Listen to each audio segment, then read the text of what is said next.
Hi, everyone. Welcome to the Lipstick and Cyber podcast presented by F12.net, where we explore the dynamic intersection of technology, security, and the incredible women leading the charge in these fields. I'm your host, Maheen, and today we'll be discussing the critical role Indigenous women play in technology, specifically how they are bridging the gap between tradition and innovation. In today's episode, we'll explore how Indigenous heritage is influencing the tech industry, focusing on education, leadership, and empowerment. Whether you're a tech enthusiast or passionate about community driven change, today's discussion with our esteemed guest will provide invaluable insights. Joining us today is Sharon Angus, a Cisco Certified IT Instructor at the Saskatchewan Indian Institute of Technologies, SIIT.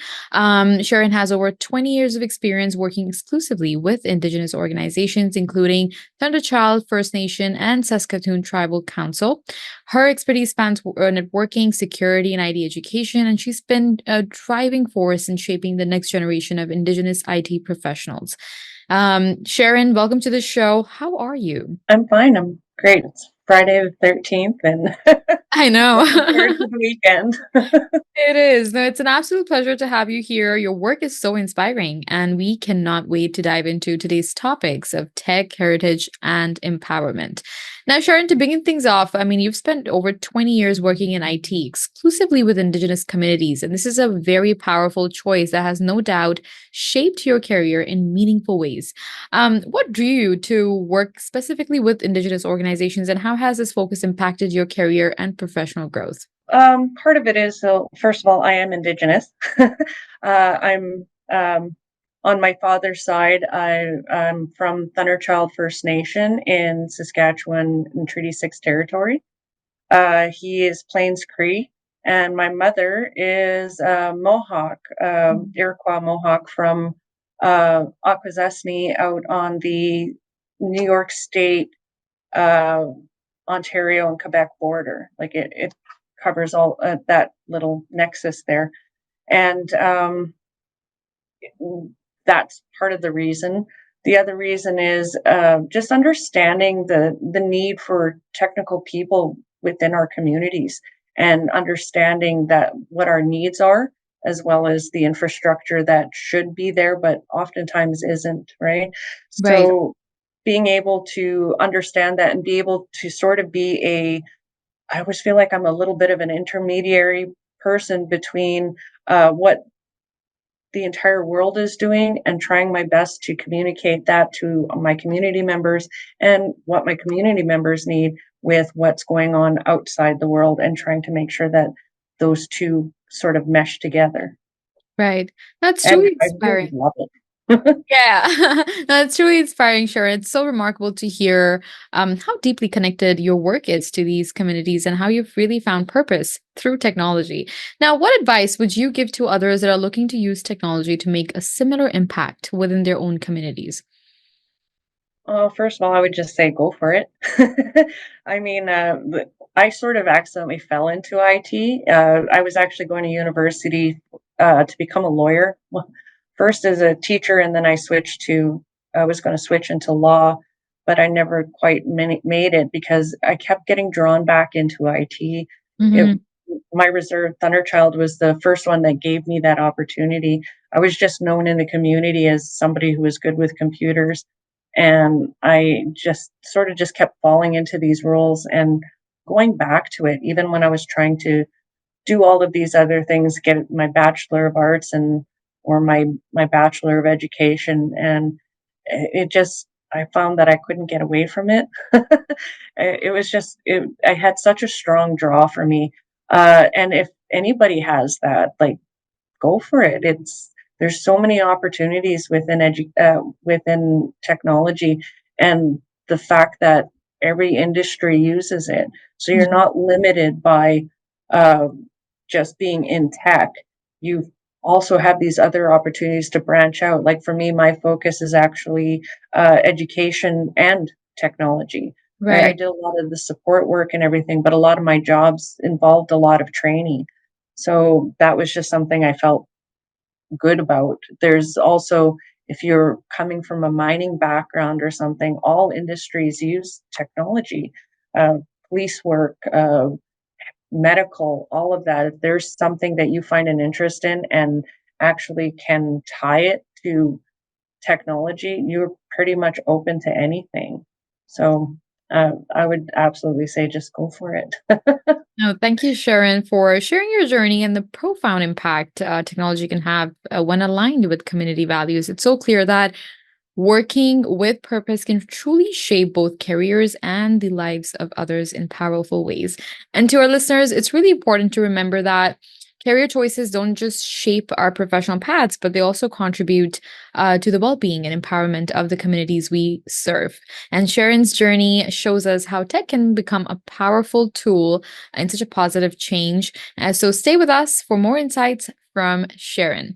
Now, Sharon, let's shift our focus to the next topic, which explores your role as an educator in the IT support specialist program at SIIT. And at SIIT, you're part of an incredible program that covers, a wide range of IT topics from hardware to virtualization.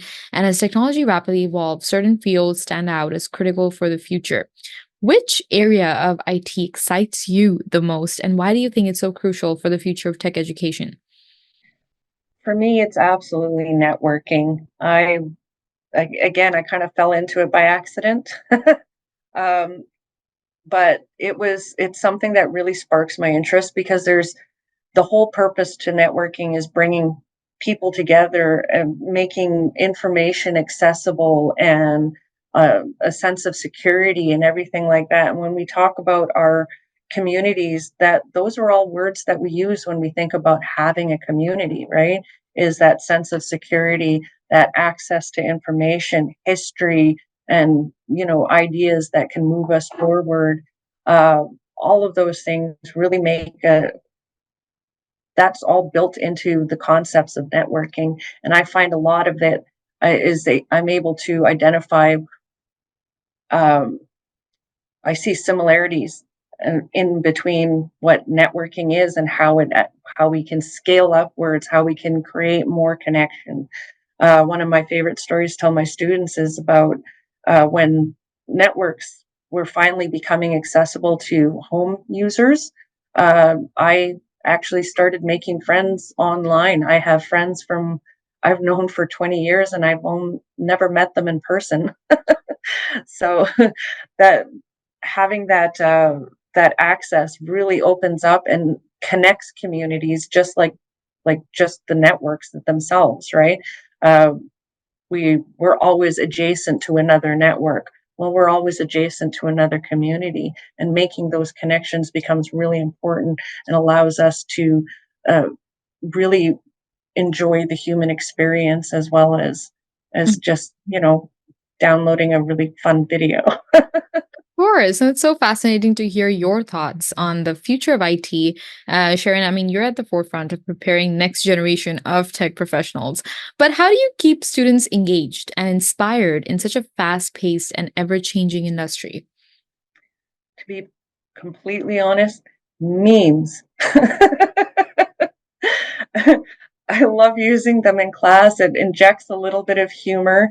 If they don't get the joke, I already know they didn't do the reading. You Yeah. know, maybe they missed that lecture or something like that. But it gives context to the students.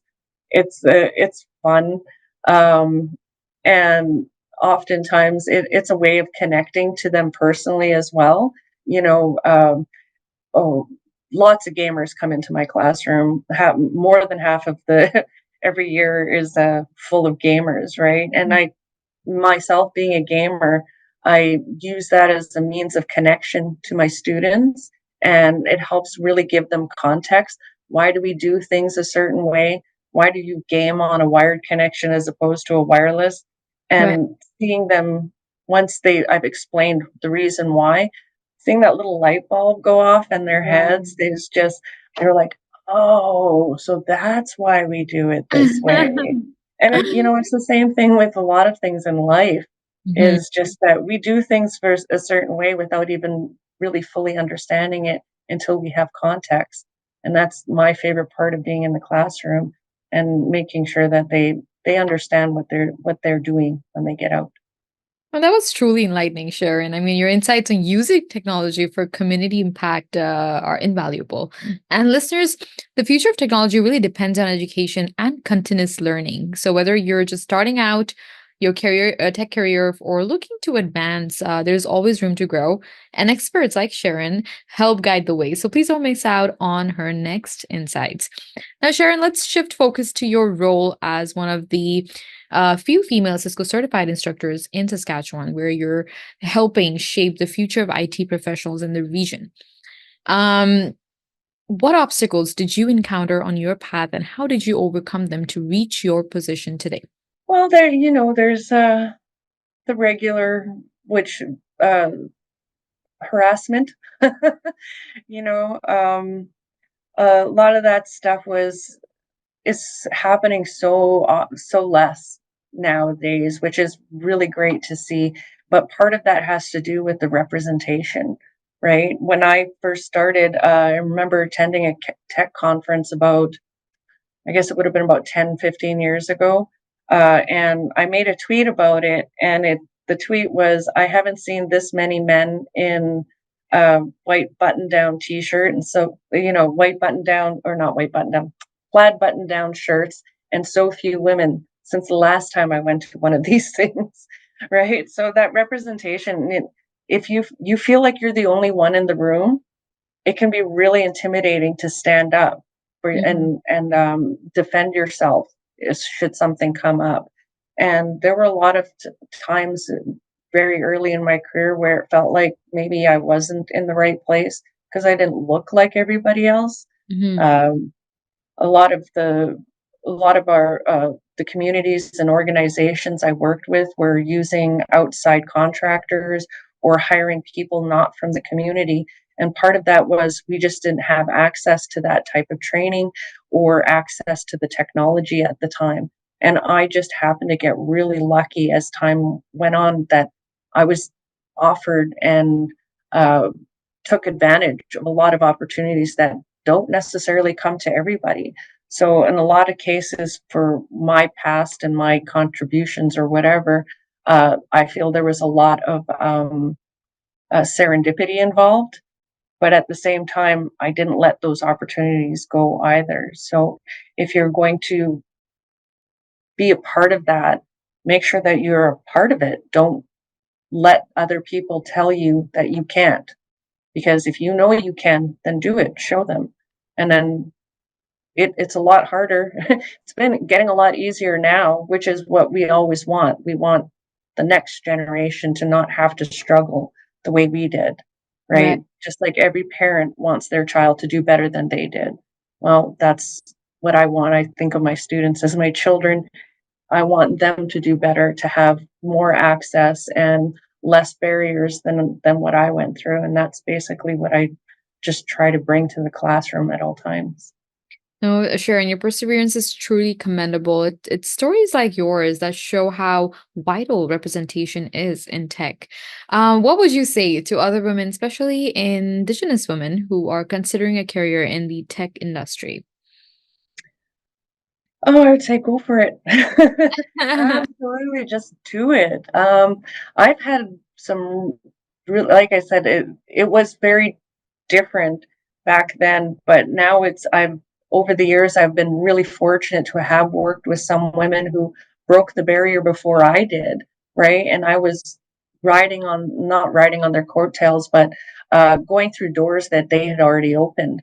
One of my favorite was one of my mentors from my own community. She worked with um, the city of Calgary's IT department for 7 years before she came back to our community, and that's where I learned a lot from her.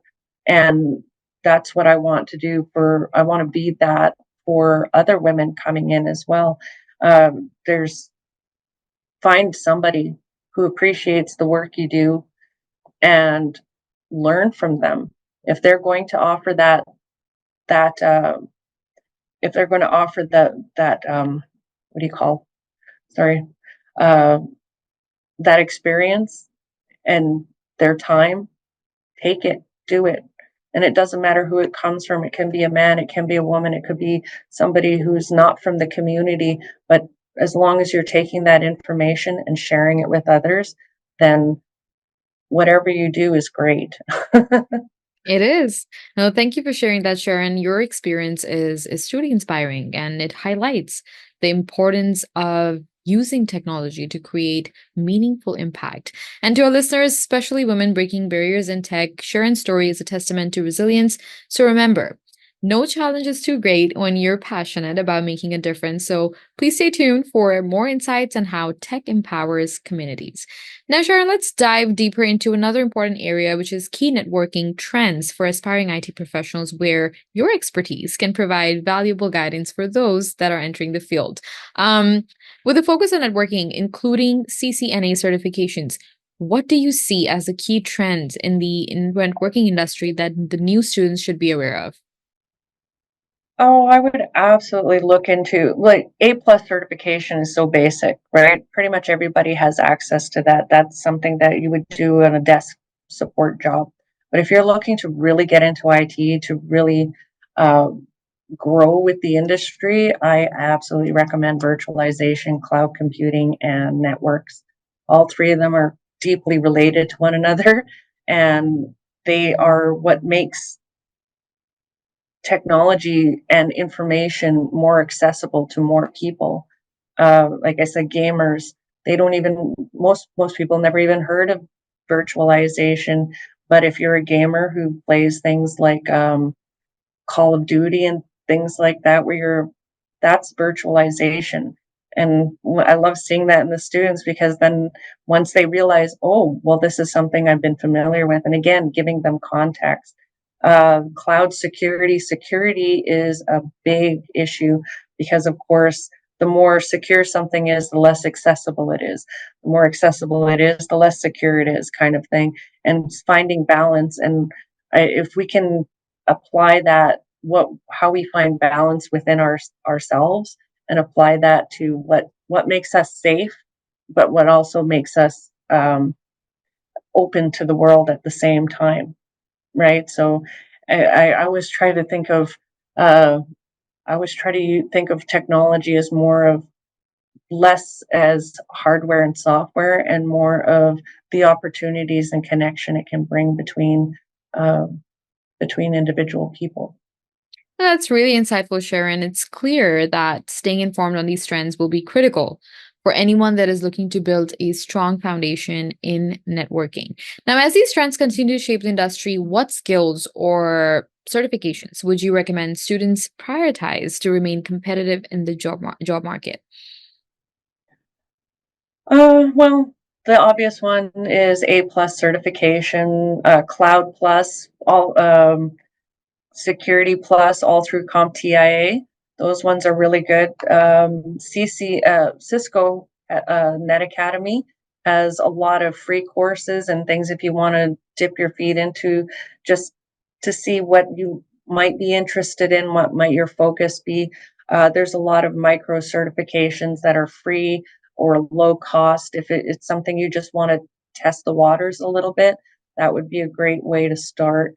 Um, but overall, definitely like Cisco, CompTIA, there's all sorts of individual certifications once you start focusing on certain things or specializing.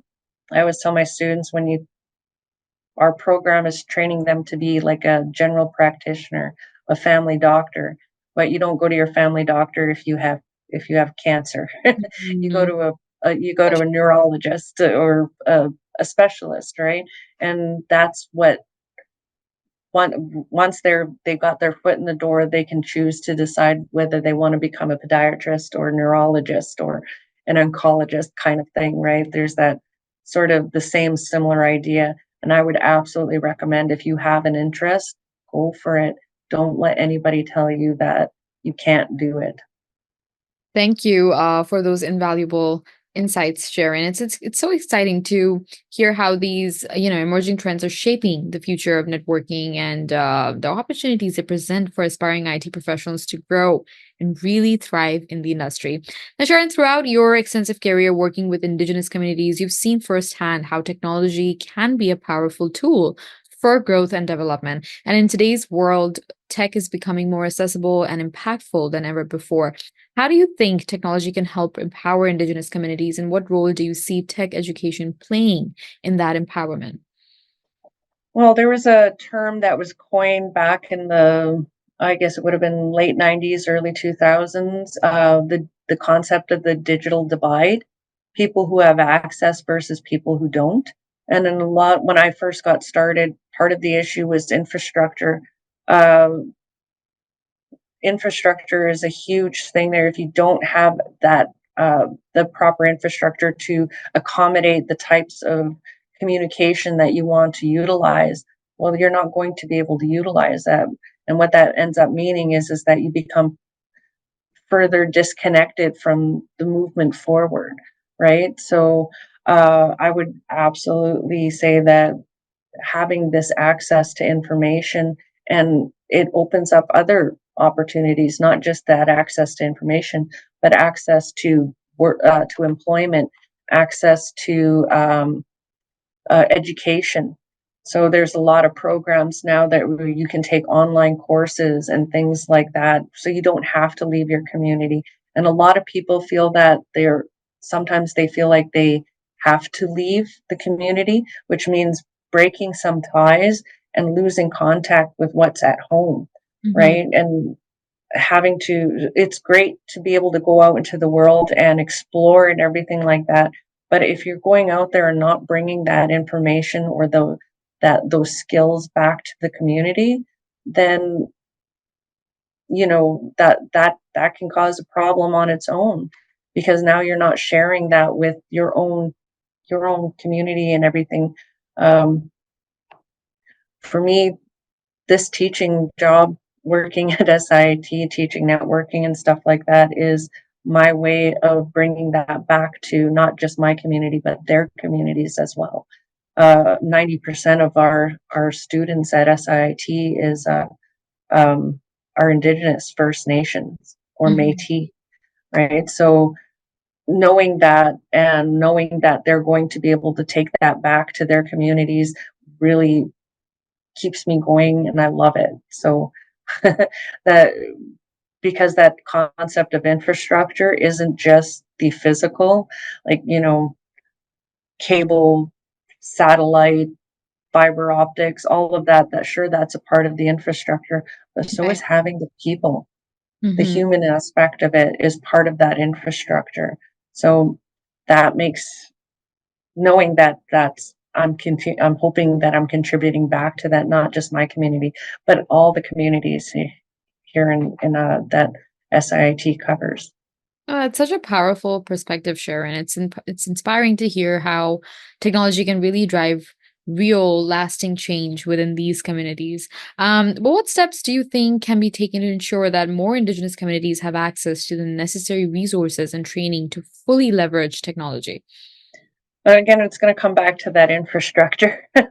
The Like I said, like reserves and everything like that. The community is usually very spread out, and when it comes to providing that proper infrastructure, a lot of times it's not cost inducive. Like, the cost outweighs the benefits for some people, right? And if you make that investment in the infrastructure, the people are really going to feel that, right?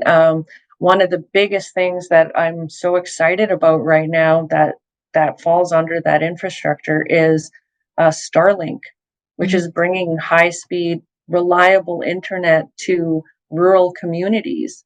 And that's really exciting to see, because now the kids who are growing up in that environment have that access that we weren't privy to when we were kids, Mhm. right? So it's the infrastructure is so important, and the fact that Starlink is there for all of us to be able to access, cell phone towers to access data on our smartphones, all of these things. Having high speed internet in the home makes such a huge difference.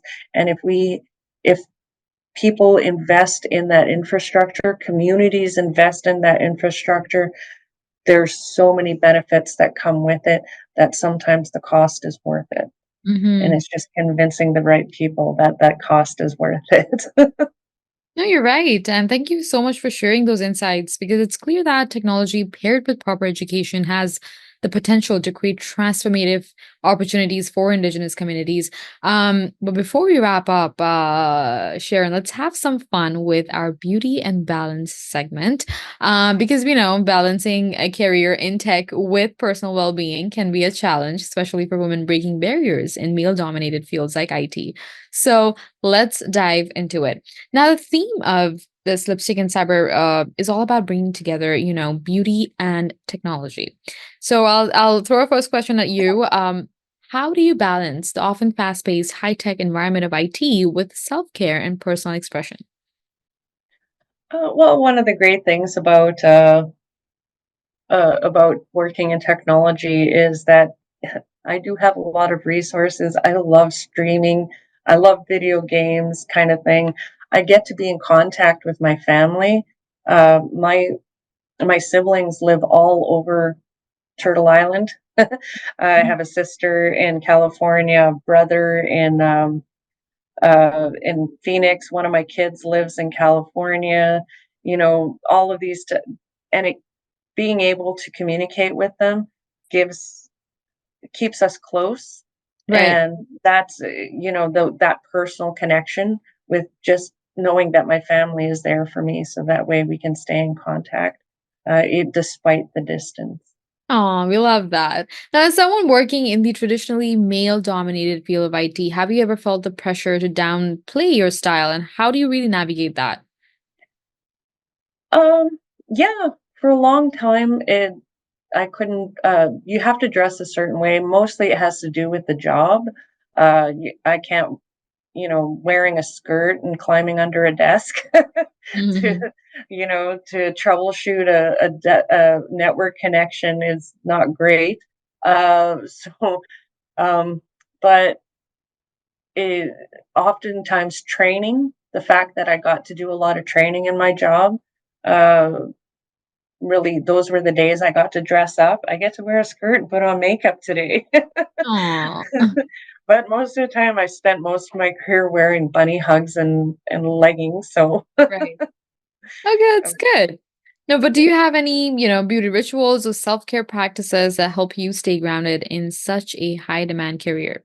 for the most part, I try to get a lot of sleep because some days are like I consume an insane amount of coffee during the day, and Right. then I get at night I try and relax. I stream my favorite music playlists, and I just take time for myself, hang out with my dog, try and Oh, drink water to combat the lack of uh, combat the coffee. right.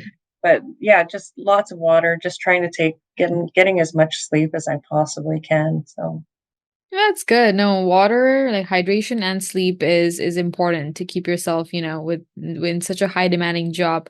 Now as a Plains Cree and Mohawk woman, what does it mean to represent your indigenous heritage in the tech world, and how do you incorporate elements of your culture into your work?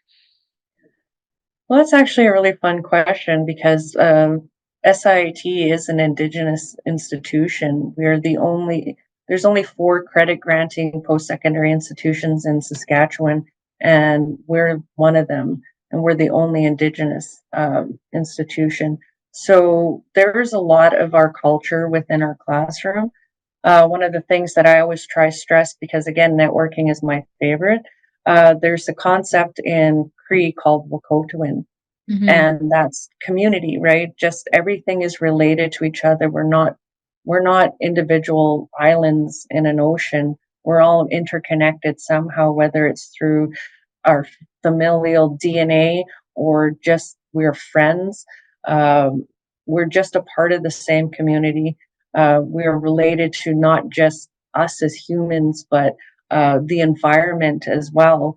What we do affects the environment, and we talk about that in class a lot, about how we can, um, how do we how do we conceptualize something that it seems so technical and sterile, but really it's a great allegory for how we interact with one another in our personal lives as human beings on this planet and as a part of the planet Earth and human beings. So I oftentimes use examples of fam- uh, just what we do can affect other people. So when I talk about our networks and things like that, yes, it makes those connections and brings us together, but it also gives a puts a bit of responsibility on us to maintain those connections and everything else like that. So yeah, I may be talking about fault tolerance and uh, fault tolerance and quality of service within my classroom, but at the same time, I try to point out that we do this already as Right. human beings, and often, honestly, networks and technology is a reflection of our humanity. It's not as sterile as everybody likes to think it is, because there's so much more to it, because it was created by human beings, and it's the creation of that was to facilitate that connection between humans, not just end devices. That's amazing. And recently, you received not re- I shouldn't say recently, but you received the Cisco First Nations Award of Excellence in 2008. What did that recognition mean to you, and how do you continue to honor that legacy in your work today? Oh, first of all, I was super surprised. I didn't even know I had been nominated for that. My coworkers were the ones who put me up for that, and I think there was 12, 11, or 12 that year that were given to everybody, and it meant a lot to me that my coworkers felt that I'd earned that. So I do my best to try and continue that. I continuously, well, I got that award that year, so I better continue to be better. And again, it's just that concept of trying to be my best, and hopefully I'm better than I was yesterday. So I always try to make sure that as I go through the years that I don't let anybody down. I want to No, be able to earn that. no, we love the work that you're doing, and we wish you and your organization, both continued success. But finally, what advice would you give to young Indigenous women who aspire to enter the tech industry? Like a final piece of advice. um, don't don't let anybody tell you you can't. Just because of who you are. That's the whole that's the whole thing that's always kept me going, is just that I if you have that sense of curiosity, I always tell my students that working in IT means you have to be a lifelong learner. And if you recognize that in yourself, doesn't matter whether you're male or female, um, whatever your uh, whatever your pronouns are, it doesn't matter, because what matters is that you have that desire to learn and you feel passionate about it. Don't let anybody take that away from you. Mm. That's pretty much it. Thank you so much, Sharon, for joining us today on the episode of Lipstick and Cyber. I mean, your journey, insights, and the commitment to Indigenous communities in the tech industry have been, super inspiring, and we're so grateful for your time and expertise today. So again, thank you. Thank you for for having me. And listeners, that brings us to the end of this episode. Thank you to everyone tuning in. We hope that today's conversation with Sharon has inspired you to explore the powerful connection between technology, heritage, and community building. A big thank you to our sponsors, F12.net, for making this podcast possible. Please don't forget to subscribe, leave a review, and share this episode with your network. Also, be sure to subscribe to our YouTube channel for more content that help you grow or start your business or apply the insights shared by Shannon to your work. Again, thank you for listening, and we'll see you next time on the Lipstick and Cyber podcast. Until then, keep exploring, innovating, and staying secure. Thank you.